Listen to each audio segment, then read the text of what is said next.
President John F. Kennedy.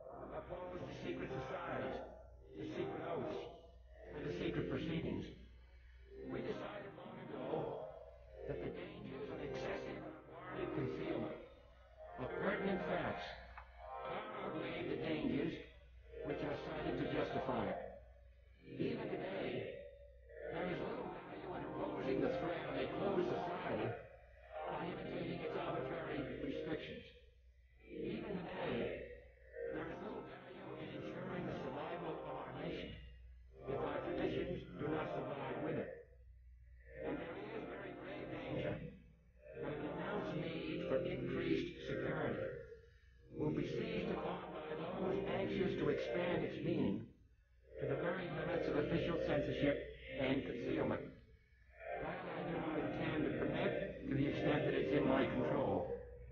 And no official of my administration, whether his rank is high or low, civilian or military, should interpret my words here tonight as an excuse to censor the news, to stifle dissent, to cover up our mistakes, or to withhold from the press and the public the facts they deserve to know. For we are opposed around the world by a monolithic and ruthless conspiracy that relies primarily on covert means for expanding its sphere of influence, on infiltration instead of invasion, on subversion instead of elections, on intimidation instead of free choice, on guerrillas by night instead of armies by day. It is a system which has conscripted vast human and material resources into the building of a tightly knit, highly efficient machine that combines military, diplomatic, intelligence, economic, scientific, and political operations. Its preparations are concealed, not published. Its mistakes are buried, not headlined. Its dissenters are silenced, not praised.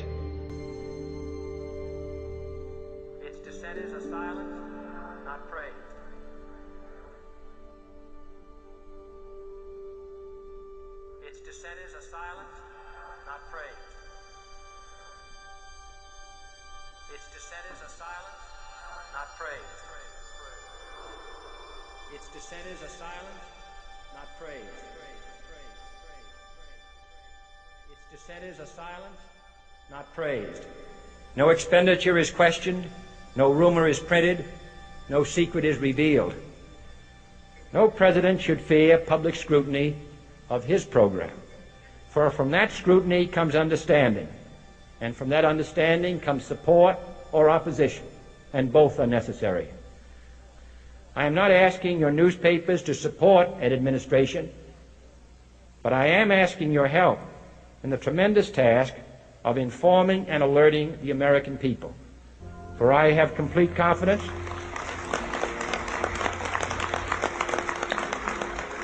in the response and dedication of our citizens whenever they are fully informed. I not only could not stifle controversy among your readers, I welcome it. This administration intends to be candid about its errors, for as a wise man once said, an error doesn't become a mistake until you refuse to correct it. We intend to accept full responsibility for our errors, and we expect you to point them out when we miss them. Without debate, without criticism, no administration and no country can succeed, and no republic can survive. That is why the Athenian lawmaker Solon decreed it a crime for any citizen to shrink from controversy. And that is why our press was protected by the First Amendment, the only business in America specifically protected by the Constitution, not primarily to amuse and entertain, not to emphasize the trivial and the sentimental, not to simply give the public what it wants, but to inform, to arouse, to reflect, to state our dangers and our opportunities, to indicate our crises and our choices, to lead, mold, educate, and sometimes even anger public opinion. This means greater coverage and analysis of international news, for it is no longer far away and foreign, but close at hand and local. It means greater attention to improved understanding of the news, as well as improved transmission. And it means, finally, that government at all levels must meet its obligation to provide you with the fullest possible information outside the narrowest limits of national security. And so it is to the printing press, to the recorder of man's deeds, the keeper of his conscience, the courier of his news, that we look for strength and assistance, confident that with your help, man will be what he was born to be, free and independent.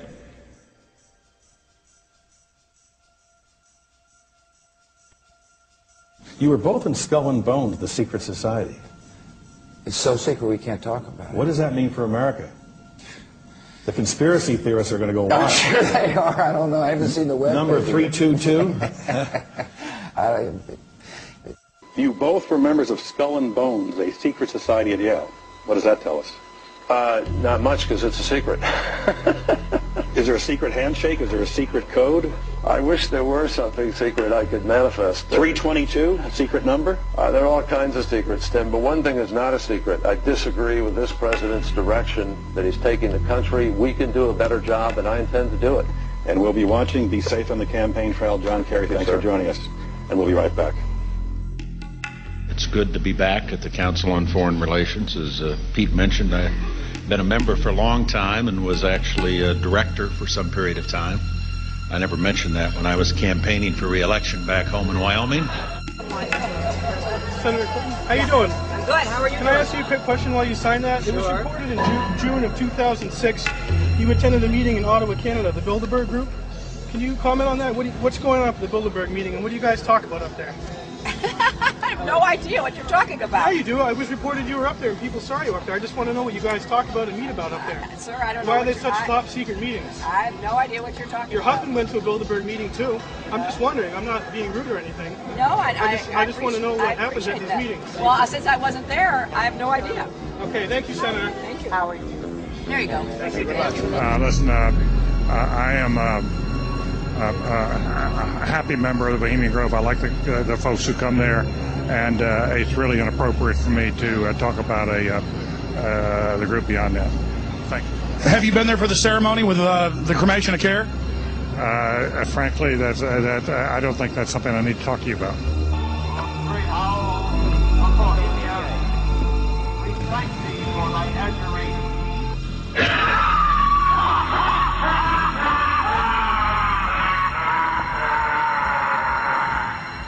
Have you been there for the ceremony with the cremation of care? Frankly, I don't think that's something I need to talk to you about. Really? That's right. Well, I'm Alex Jones, and I snuck in there in 2000. I'm the guy that blew it wide open and got the video. It's been on national TV. Well, I disrespect you for that. You do? I do. But there's a lot of big public officials going in there. Don't we deserve to know? I don't know anything about you, and I don't know anything about your film. But if you go in there with an understanding, you violated that understanding by releasing that film, and I don't respect you for that. Really? But we have public officials. I'm sorry. You took an understanding when you went in there that you would not do that film, and you did you have an understanding when you went in there? No. Did you crash it? Yes. Yeah, and it has no trespassing signs there too, doesn't it? No, they put them up after. Oh, I'm sorry. I'm sorry, sir. I've been there before. I know what the circumstances are, and I'm sorry you violated the understandings. That was not a gentlemanly thing to do. Well, what about the ritual? Is the ritual genuinely?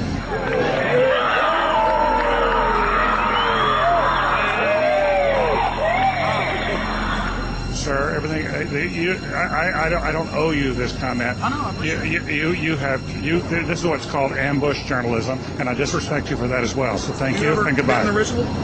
That's none of your damn business. Oh.